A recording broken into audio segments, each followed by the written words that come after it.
Now you're going to tighten that loop up by pulling the tag in. Pull out your fishing line from your spool. You want to make sure your fishing line is coming off the top of your spool like that. Take the end of your fishing line and make a regular knot.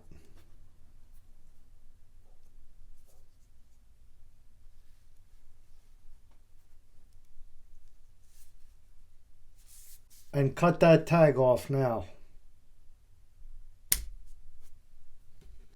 Now pull your line out and bring it back about 6 inches. Now bring the end of the knot under the main line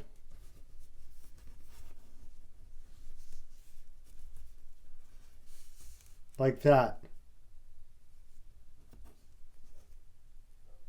Now with the tag line, you're just going to finish this loop.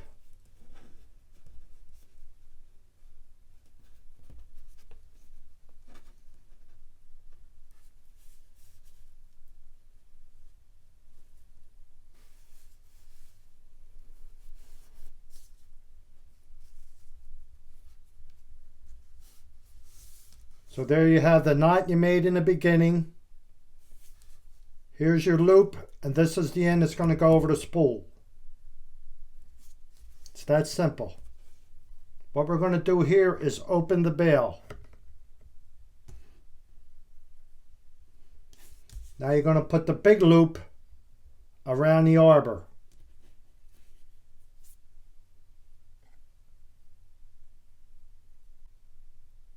Now you're going to tighten that loop up by pulling the tag in. Don't make it real tight, just snug it up.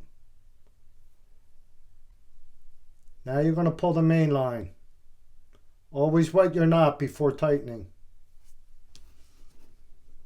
Now close your bail.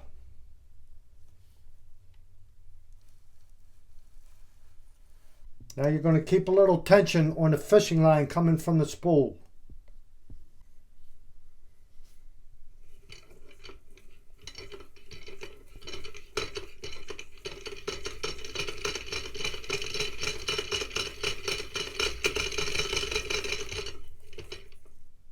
Now you're ready to fish.